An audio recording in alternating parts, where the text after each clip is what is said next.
Selamat malam. Perkenalkan, nama saya Clarissa Fitri, NIM 22107806, kelas F Manajemen. Saya akan menjawab soal UTS Manajemen Pemasaran. Yang pertama, soal bagian A. Berkenan dengan tugas sehari-hari di kelas. A. Apakah Anda sudah memiliki buku manajemen pemasaran? Jawabannya ya, saya sudah memilikinya. Dan mengapa saya wajib memilikinya? Karena di dalam buku e-marketing banyak poin-poin yang harus saya pelajari dan memperdalam pengetahuan tentang pemasaran dan untuk menjawab soal-soal yang akan diberikan dosen nantinya. Yang B, apa tujuan Anda mengikuti kuliah manajemen pemasaran? Tentu saja tujuan saya mengikuti kuliah manajemen pemasaran untuk memperdalam pengetahuan tentang pemasaran di dalam dunia bisnis, melatih kepercayaan diri dalam memasarkan produk, membantu mengasah kemampuan berkomunikasi, dan mempunyai relasi yang luas. C. Berapa kali Anda menghadiri kuliah manajemen pemasaran? Jawaban saya selalu menghadiri kuliah manajemen pemasaran sebab materi yang diajarkan setiap pertemuan selalu menarik. D. Apakah saya aktif menjawab soal yang ditanyakan di kelas? Jawabannya ya, saya cukup aktif dalam menjawab soal-soal yang diberikan oleh dosen, dan sebisa mungkin setiap dosen memberi pertanyaan, saya akan menjawab. E. Ada berapa tugas yang sudah saya kerjakan? Ada beberapa tugas yang sudah saya kerjakan seperti record kesimpulan, mengumpulkan member di marketplace, terus meringkas setiap bab yang ada di buku manajemen pemasaran terus direkodkan. F. Apakah Anda sudah bergabung dengan Google Classroom? Ya, saya sudah bergabung dengan Google Classroom. Tugas yang diberikan mengumpulkan link video. Untuk tanggal pengumpulan link, saya mengumpulkan pada tanggal 25 April. Dan untuk poinnya 100. Soal bagian B. Berkenan dengan affiliate marketing, Affilio. Apa itu Affilio Marketplace? Jelaskan. Affilio Marketplace adalah bisnis affiliate yang sangat sederhana, perhitungan keuntungan atau berbagi hasil atas member yang kita ajak. Yang kedua, yang B. Dari mana Anda mengetahui Affilio Marketplace tersebut? Dari internet dan dari link yang teman saya bagi. C. Apakah Anda mendaftar Affilio Marketplace? Dan apa web replika Anda?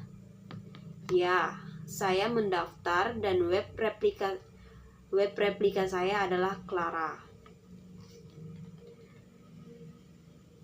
D. Apakah merasa tertarik ikut Affilio Marketplace?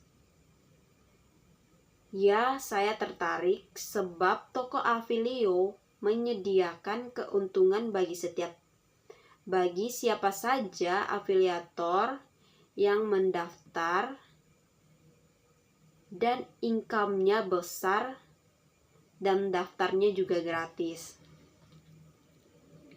E. Jelaskan bagaimana cara kerja Affilio.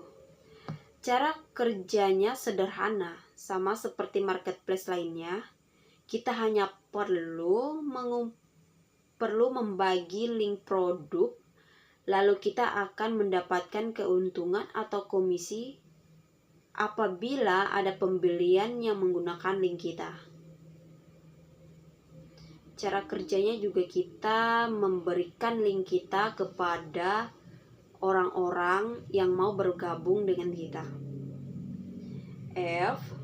Ada berapa market plan di Avilio tersebut? Dan jelaskan. Ada 6 market plan yang terdapat pada Avilio.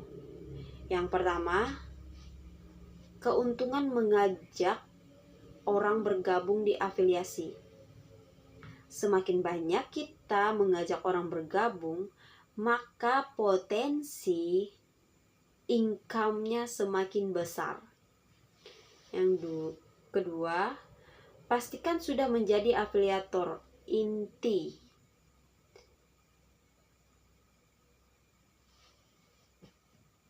Adalah presentasi yang diberikan kepada para afiliator yang berhasil mendapatkan 10 afiliator di bawah ajakan langsung dan berbelanja atau berjualan minimal 250.000 per bulan. Kebetulan saya sudah mengumpulkan sekitar 16 orang mengumpulkan 16 orang member. Terus nomor 3, memahami dan strategi mencapai peringkat perunggu. Di tahap ini, kita sebagai afiliator akan mendapatkan keuntungan atau komisi tambahan dan tidak menghilangkan komisi sebelumnya. Nomor 4, memahami dan strategi mencapai peringkat gold.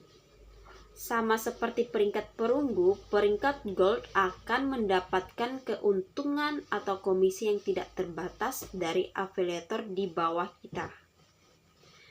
Nomor 5, memahami dan strategi mencapai peringkat platinum. Tidak jauh berbeda dari 2 di atasnya.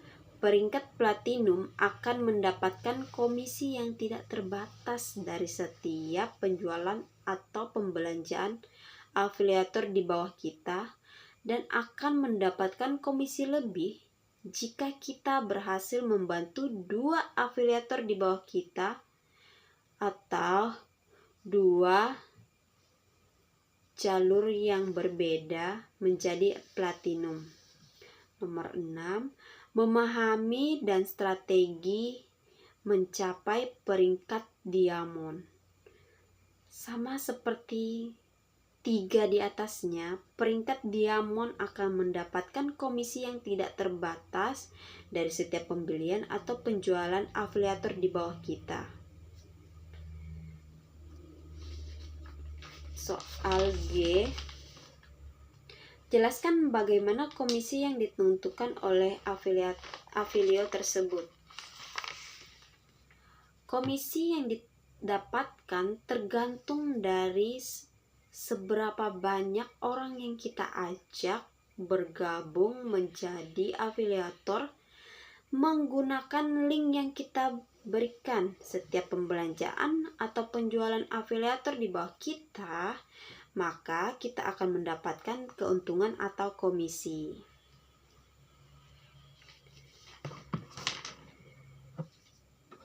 H. Posting foto I'm ready Avilio. Kita lanjut soal 3. Soal bagian C. Berkenan dengan teori di e-book manajemen pemasaran yang Anda peroleh dari dosen Anda. Silakan buka bab 2, 3, dan 4. Apa topik bab 2, 3, dan 4 tersebut? Jelaskan isi dari bab 2, 3, dan 4 tersebut. Pada bab 2 buku manajemen pemasaran, kita akan menjelaskan sedikit atau secara singkat tentang perkembangan pasar di abad ke-21. Perkembangan pasar di abad 21 di abad ke-21 telah menyaksikan munculnya ekonomi baru berkat inovasi dan perkembangan teknologi. Revolusi industri adalah titik awal dari ekonomi lama dengan fokus pada produksi produk standar dalam jumlah besar. Perusahaan berkembang ke pasar baru di seluruh wilayah geografis. Pengalaman berbelanjanya juga telah berubah dengan diperkenalkannya pembelian online yang dapat dilakukan 24/7 atau 24 jam dalam waktu 7 hari. Dengan produk yang dikirim di kantor atau di rumah. Revolusi digital telah meningkatkan kecepatan komunikasi seluler, SMS, email, dan lain-lain. Faktor-faktor yang mempengaruhinya itu ada permintaan dan pemasok mengikuti pasar ekonomi menggunakan konsep yang disebut the law of diminishing return untuk menjelaskan bagaimana sumber daya dapat dialokasikan untuk memaksimalkan laba atau investasi.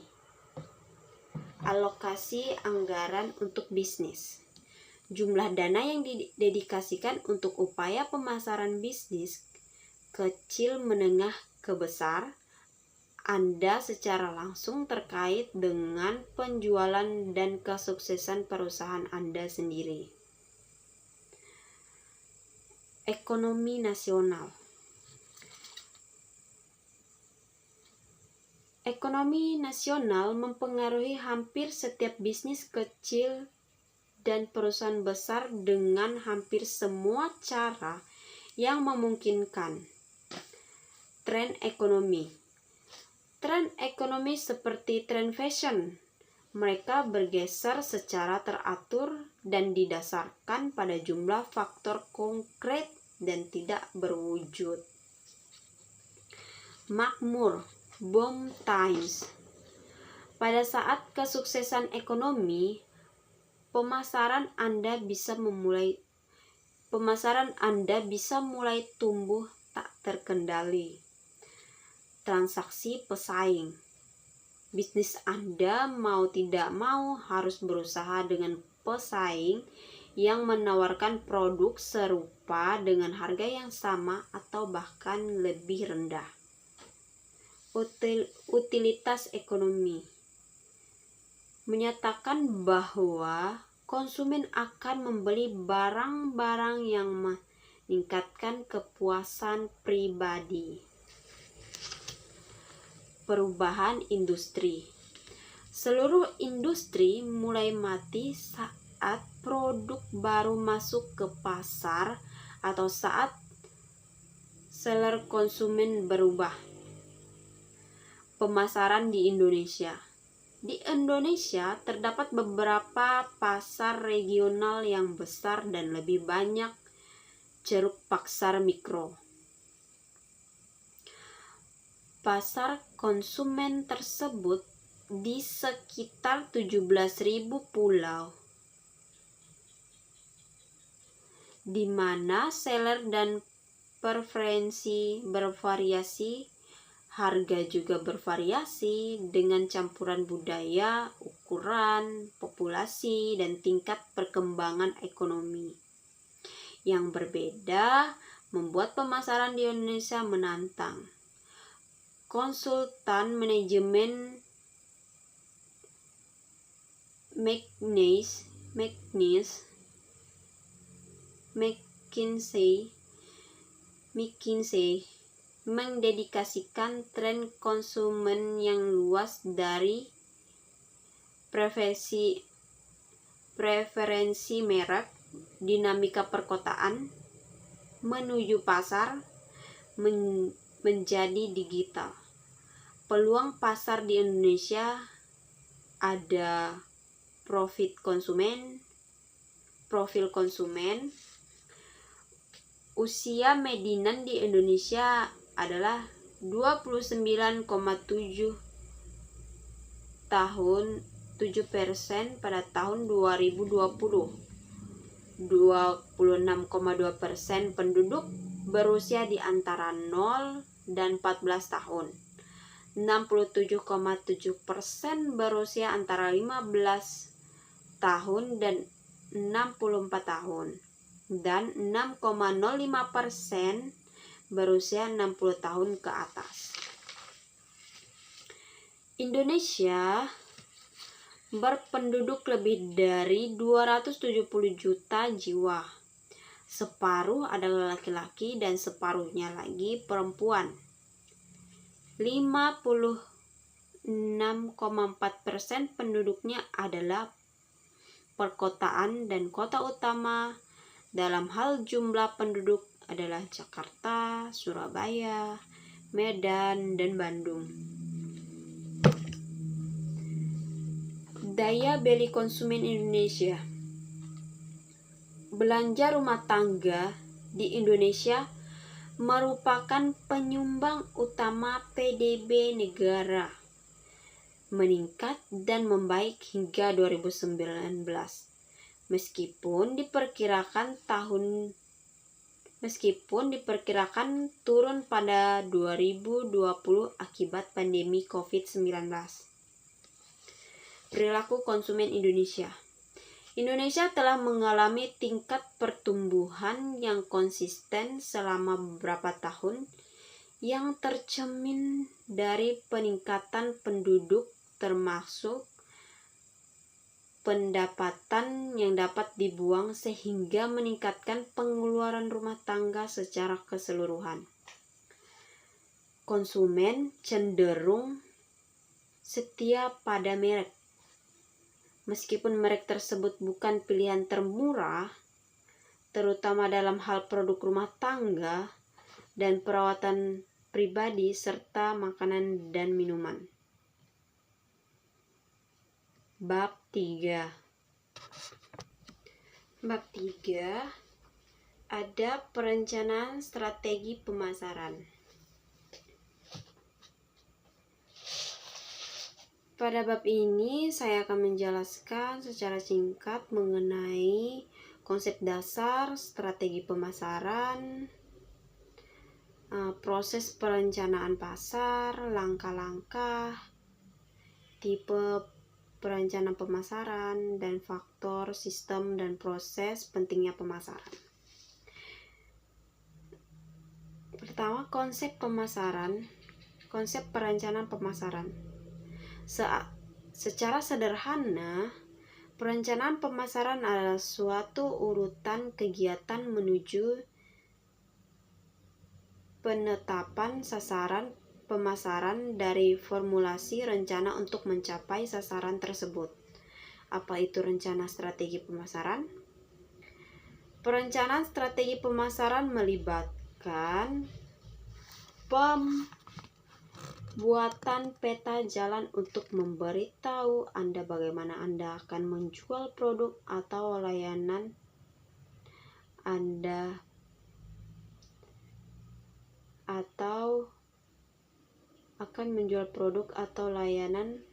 pelanggan Anda.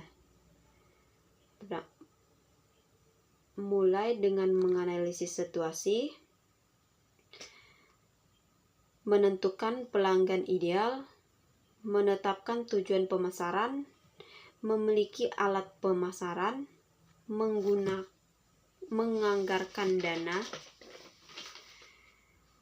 Proses perencanaan pemasaran berkaitan dengan pedoman mengenai peluncuran suatu produk dan menjadikannya bestseller dalam kurun waktu tertentu. Perusahaan akan memeriksa kondisi pasar dan melihat kebutuhan proses perencanaan pemasaran. Langkah-langkah perencanaan pemasaran. Proses perencanaan biasanya serupa untuk setiap bisnis dengan perubahan kecil sesuai dengan kondisi dan akan mengembangkan rencana tindakan memantau posisi Anda saat ini, mengembangkan strategi pemasarannya, melaksanakan, dan mengevaluasi proses perencanaan. Tipe-tipe perencanaan pemasaran.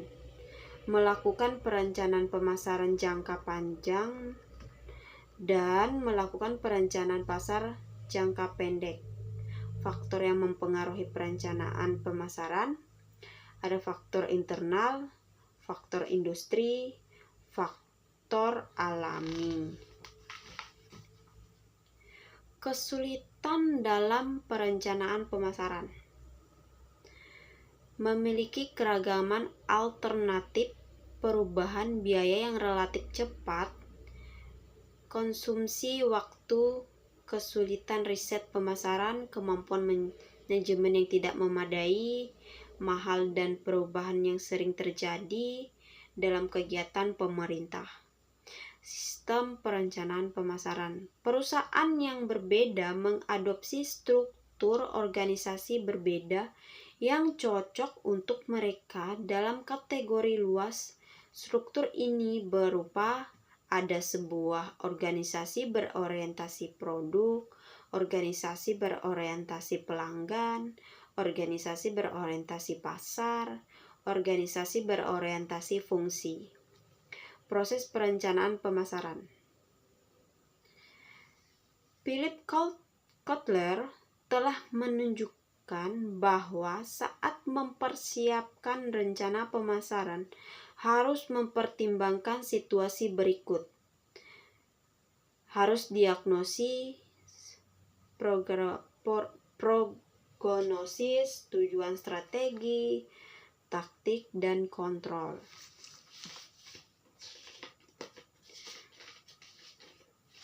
Pentingnya perencanaan pemasaran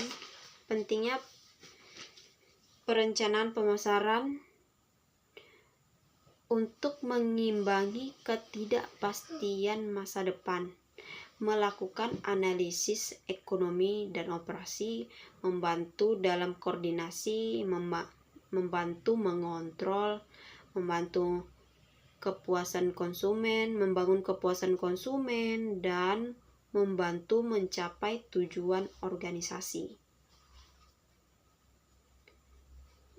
Bab 4. Pada bab 4 ini saya akan menjelaskan secara singkat sistem informasi pemasaran. Ada fungsi, peran manajemen, pengambilan keputusan, proses sistem, komponen sistem, pentingnya sistem. Pertama, fungsi manajemen. Jelasnya, sistem informasi yang mengklaim mendukung manajer tidak dapat dibangun kecuali seseorang memahami apa yang dilakukan manajer dan bagaimana mereka melakukannya. 5 fungsi manajemen: perencanaan, perorganisasian, koordinasi, memutuskan,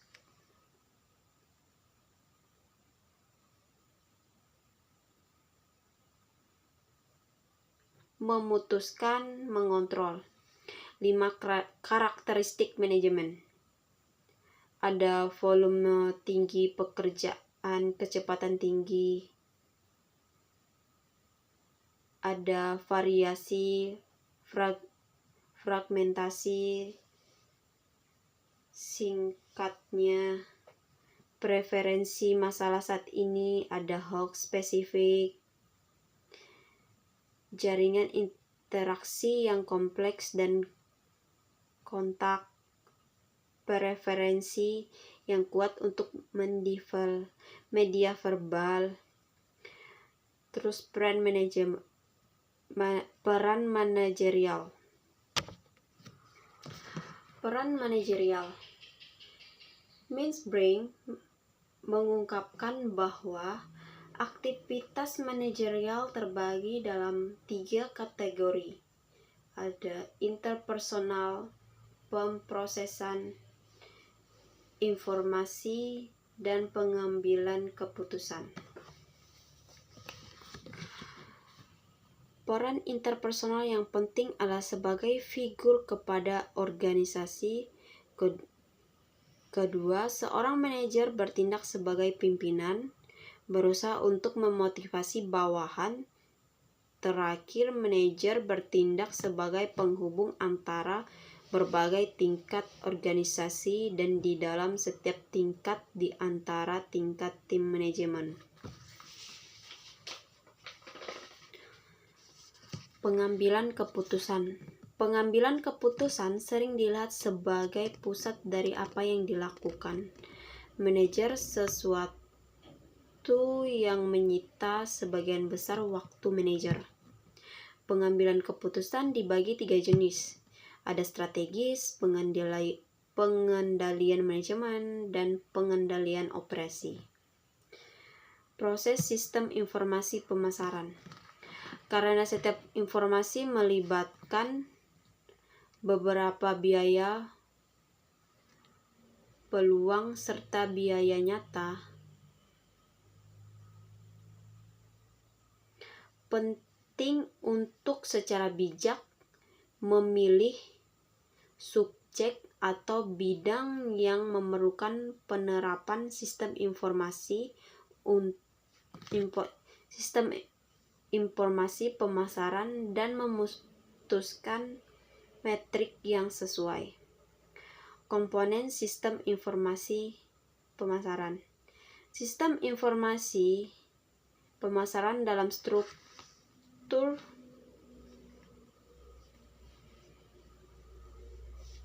sistem informasi pemasaran adalah struktur orang, peralatan, dan prosedur yang terus-menerus dan berinteraksi untuk mengumpulkan, menyortir, menganalisis, mengevaluasi, mendistribusikan informasi terkait tepat waktu dan akurat untuk digunakan oleh pengambilan keputusan pemasaran guna meningkatkan perencanaan, penempatan, dan pengendalian pemasaran mereka. Pentingnya sistem informasi pemasaran. Sistem informasi pemasaran telah menyederhanakan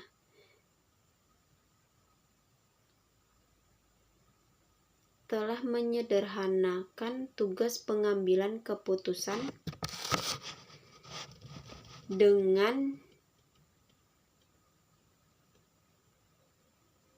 pengambilan keputusan bagi para manajer pemasaran dan jasa. Penyediaan alat yang berguna untuk perencanaan strategis kegiatan bisnis. Ada beberapa dalam pentingnya sistem informasi pemasaran, yaitu mengisi kesenjangan informasi, memfasilitasi pengambilan keputusan, perencanaan pemasaran, bersaing atas faktor non-harga, pembuatan dan pemenuhan permintaan, menghemat biaya dan waktu, mencatat biaya secara sistematis, mengevaluasi dan pengendalian yang lebih baik, dan mengatasi lingkungan pemasaran dan tren. Karakteristik sistem informasi pemasaran. Sistem informasi pemasaran saat ini digunakan oleh semua jenis organisasi untuk mencapai keunggulan kompetitif dan kesuksesan dalam bisnis mereka berupa karakteristik dalam sistem informasi pemasaran, yaitu ada sistem berkas komputer, informasi cepat, selektif dan akurat, aksesibilitas mudah, komponen yang berhubungan, berorientasi masa depan, mendukung pengambilan keputusan, informasi yang konsisten, serta berlaku di semua tingkat manajemen. Soal nomor B. Apa yang dimaksud dengan manajemen pemasaran dan konsep pemasaran? Manajemen pemasaran menurut Philip Kotler adalah analisis pemasaran, implementasi, dan kontrol yang disusun untuk sesuai dengan tujuan dan visi perusahaan. Manajemen ini juga bergantung pada rancangan organisasi yang menyesuaikan kebutuhan pasar, terutama target pasar. Konsep pemasaran atau marketing adalah serangkaian rencana yang akan dilakukan sebuah perusahaan untuk memasarkan produk. Rencana tersebut dibuat guna memenuhi kebutuhan pelanggan dan preferensi pasar. Mengingat tujuan tersebut, maka konsep pemasaran bukan sekedar memasarkan produk semata. Nomor C. Soal nomor C. Bagaimana marketing mempengaruhi kehidupan Anda di masa mendatang? Berikan contoh dalam penjelasan. Marketing mempengaruhi kehidupan yang akan mendatang di masa yang akan datang. Teknologi akan lebih canggih dari sekarang untuk menjalankan fungsi customer service, sehingga pengeluaran dari segi biaya relatif lebih murah. Contohnya mencangkup marketing, yaitu periklanan, penjualan, pengiriman produk kepada konsumen maupun mitra kerja lainnya yang lebih mudah. Soal D. Apakah ada perbedaan antara konsep produk, konsep produksi, konsep penjualan, dan konsep pemasaran? Jawabannya, pada konsep produk merupakan konsep dengan asumsi bahwa konsumen akan menyukai produk yang berkualitas, berguna, dan memiliki fitur yang bermanfaat, dan konsep ini berfokus pada kualitas produk demi memenuhi permintaan konsumen. Pada konsep penjualan, produk adalah hal yang menjadi fokus utama. Konsep produksi adalah salah satu faktor tertua yang menjadi fokus pemasaran dan mengerahkan pelanggan untuk menyukai produk yang ditawarkan, serta memastikan produk tersedia secara luas. Sementara pada konsep pemasaran, kepuasan konsumen menjadi titik awal pembuatan produk, sehingga konsumen merasa terpenuhi kebutuhannya. Nomor 4 atau soal bagian D. soal nomor 4, bagian D. Jelaskan isi dari video yang ditonton, sebutkan judul dan siapa pembicara, dan manfaat apa yang Anda peroleh dari menonton video tersebut. Jawaban saya,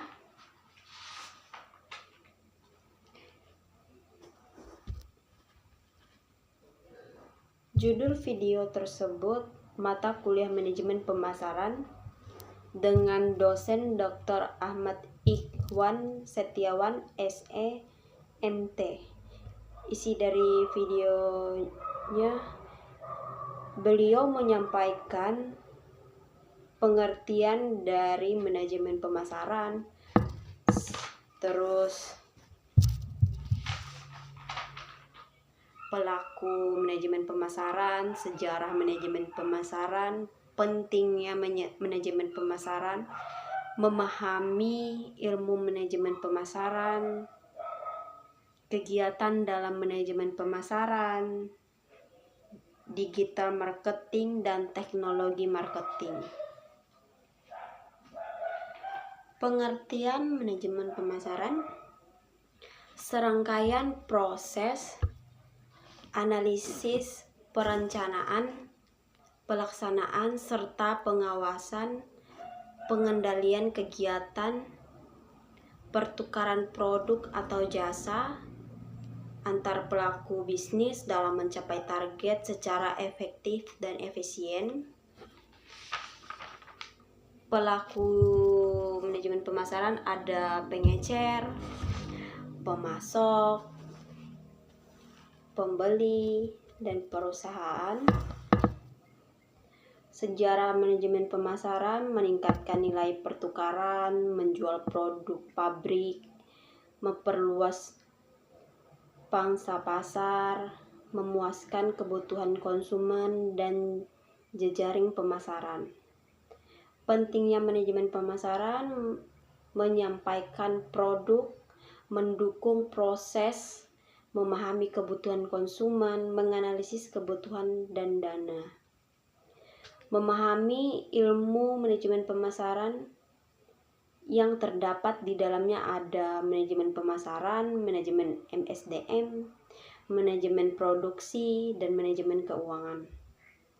Kegiatan dalam manajemen pemasaran ada analisis, ada riset, pengembangan, promosi, distribusi, pelayanan, dan harga. Di digital marketingnya suatu kegiatan pemasaran atau promosi suatu brand atau produk menggunakan media digital atau internet. Tujuan digital marketing adalah untuk menarik konsumen dan calon konsumen secara cepat. Teknologi pemasaran ada pemasaran global, teknologi internet, jejaring pasar terintegrasi, e-commerce, marketplace. Terus manfaat yang saya pelajari dari video tersebut, dari video manajemen pemasaran oleh Bapak Dr. Ahmad Ikhwan Setiawan. Manfaatnya saya dapat dari video tersebut, saya bisa tahu cara dan bagaimana merencanakan, mendistribusikan suatu produk atau barang supaya sampai ke tangan konsumen dengan baik, cara gimana memiliki layanan atau servis yang baik kepada konsumen sebagai upaya meningkatkan dan mengembangkan suatu produk, dan cara agar bisa menetapkan suatu harga. Sekian untuk jawaban UTS saya ucapkan terima kasih.